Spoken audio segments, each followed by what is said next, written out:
So there are a ton of really awesome and secret things you probably didn't know of in Ghost of Tsushima. Some of them you randomly stumble upon when you least expect it, some are downright hilarious, while others might require a bit of dedication until you encounter them. And in this video, I want to cover a few of these that I was able to find in my journeys. Hopefully you guys are also going to find them interesting, so without further ado, let's jump right into it, and as always, a thumbs up on this video would be super appreciated. I also want to give a huge shout out to Instant Gaming for sponsoring this video. Instant Gaming is a website that sells games at some of the cheapest prices you can find around, so if you also enjoy really awesome gaming discounts, definitely go ahead, check out the links in the description box down below as well as in the pinned comment. Let's begin with the really awesome attention to detail in this game, especially for certain animations. Like for example, if you go through grass with Jin, oftentimes you will see him extending his arm and reaching for the grass, kind of like waving his hand through it. This animation both plays when you're on horseback,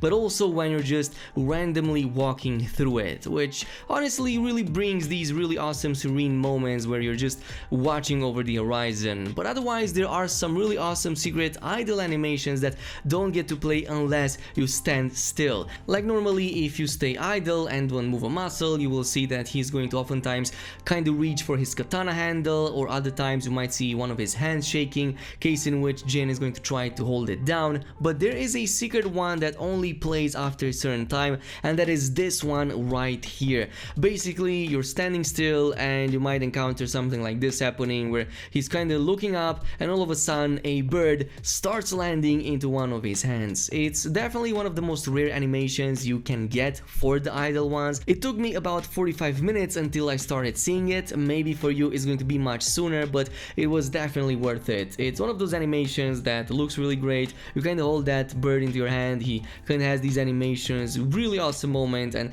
then eventually he just throws it a bit in the air and the bird just flies away. Speaking of paying attention to stuff, you also might want to know that there are events in the game that actually don't get marked on the map, and you can only experience them if you are also close to them. Like for example, if you head over to the Bitter Hills garrison in the Toyotama region, very close to this burned down forest that you cannot miss, you will probably encounter something like this happening. This huge smoldering boulder getting launched into one of these towns that has been absolutely razed. Once you reach over there, you will see that there's a bunch of burnt houses, barely anything intact, as well as a bunch of townspeople hiding behind whatever they can from the impending doom. And yes, if you look across the tree line, you will obviously see that there is still a catapult going on over there with a bunch of Mongol enemies that are still sieging the entire region. And yes, if you stay in its line of sight, it will actually damage you. Like if the boulder lands on you, it can most probably even kill you, though I'm not entirely sure because I was fully upgraded here and the boulder barely did any damage. Nonetheless, what you can do is head over there, clear up the entire encampment, and then also take down the catapult. If you reach this point, you probably already know how to do that, but once you've done that, you can head back into town, and this is when the townspeople will thank you, as well as tell you that there are a ton of resources that you can still collect. And this is why I suggest you also picking up a Charm of Inari and collect everything, because there are a ton of supplies on the ground. Nothing too serious, but I really enjoyed these, and I really wish there were a ton more of these sieges in the game that you can randomly stumble upon. This brings us to number 3, and while this isn't technically a secret, but more so a bug, it is one of the most hilarious things that I got to experience in Ghost of Tsushima. This is basically the Headless Crawling man bug that you get to experience when you kill one of the camp leaders. To give you a quick breakdown, sometimes when you kill a target, there's a small chance that they might still survive, case in which you might see them crawling on the ground and you can go in and end their suffering with another sword attack. But in the case of the camp leaders, there is later in the game an option to also brutalize them instead of assassinating them. So this is basically the only animation in the game that can decapitate a target, but there is still that chance that the same target might still survive, and you might see something like this happening following a decapitation, like having them start crawling on the ground, still trying to survive and run away. It was a bit shocking at first, I admit it, when I saw it, but that immediately turned into like hysterical laughter, because this was the funniest thing I've seen in the entire game up until now. I really wish that this bug never gets fixed. I hope it doesn't. I kinda wish that Sucker Punch acknowledges it and turns it into a mechanic of its own. Like for example, what if this happens when you attack a group and and the body starts crawling, what if that provides a 100% guaranteed chance that everybody that sees that will get terrified and start running in fear? That would truly be a sight to be seen, and it would definitely cause some really hilarious moments. Anyway, let's move over to some other secret things that you can do. Also a bit of exploitation because there are some bugs involved, but you can actually enter some of the closed camps that you only get to experience once within the main story, like for example Castle Kaneda or Castle Shimura, or even more so Lord Shimura's camp on the second map, that obviously once you finish that part of the game they are going to get permanently closed, like the gates are not open, you cannot pass them, and you cannot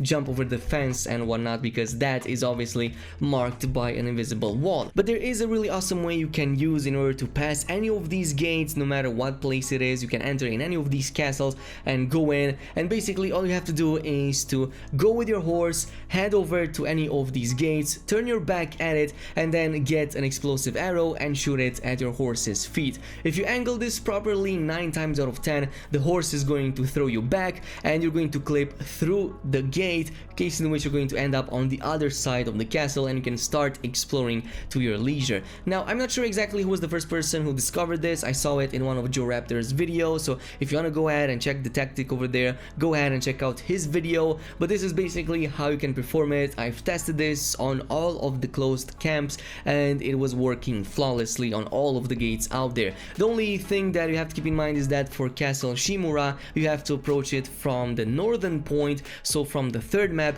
because on the southern point you're going to be automatically dismounted once you get close to that gate. But otherwise it's a really awesome opportunity to go in and revisit some of these places, especially if you're somebody like me who didn't pay attention to them earlier in the game, thinking that they might come back to them. Otherwise, really awesome stuff, and you can get some really awesome screenshots that you can't get otherwise unless you revisit the same story missions again. Moving on to number 6, a really awesome attention to detail that I didn't realize until I put things into perspective was the fact that most of the smoke, if not all of the smoke in the game, has a gameplay purpose. You will oftentimes notice that there are some of these white smoke trails or some of these darker, thicker ones that you can see from very far away, and actually they indicate all of the points of interest depending on the type of point of interest. So for example, the very thin white smoke trails usually indicate smaller points of interest, like for example an NPC quest giver that might give you a side mission, or for example another character that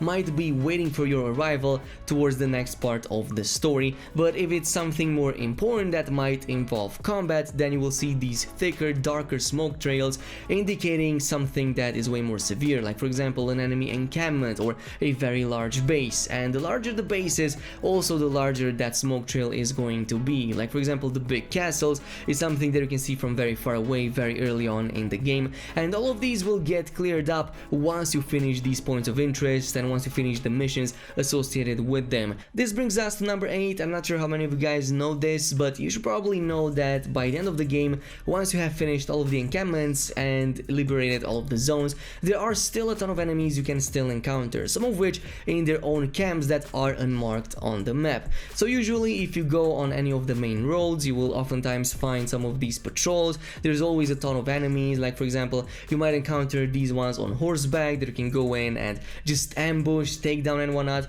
You might also see some of these caravans that might carry some really awesome goods, like a ton of supplies in these carts. There's also random people that are held captive and you can go ahead and rescue them, but there are plenty more on top, including some of these unmarked enemy encampments that you can still experience and go ahead and liberate. And yes, you can spot these very easily. You have to just check the map, and if you see any of these formations, like the ones that give a hint towards the fact that there might be some structures over there, like buildings, houses, or entire towns and whatnot, there's a high chance that there are still enemies left over there, even if they are not associated with any mission and whatnot, and you can go in and take them down, and this will also liberate that location, even if it's not marked on the map by itself.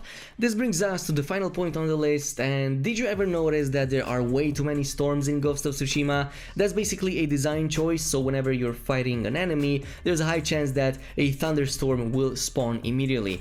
But you should probably know that you can change all of that with a simple play of your flute. Like for example, from the beginning of the game you have access to the first flute song that will clear up any weather, and this is going to make the skies clear, the sun shine, as well as no clouds on the sky. It's basically the best one out there if you want to take screenshots, and it also makes the environment look absolutely amazing.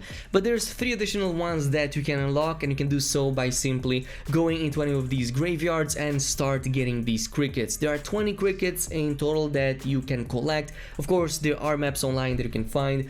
Basically it points towards all of them, all 20 of them, but once you do that you will collect all of the other 3 songs as well. So the second song is going to unlock the thunderstorm, the third one the foggy weather, and the final one is going to unlock the rainy weather. And you can switch between these by just going into your menu and picking the song appropriate to that weather type, and you can just go in and switch it on the fly. Anyway, with this being said and done, these were all of the secrets that I wanted to share with you guys. Now let me know down below how many of these did you already knew, or if there are others that you might want to share. As always, if you enjoyed this video, also don't forget to subscribe and activate that notification bell, and I will see you guys in the next one.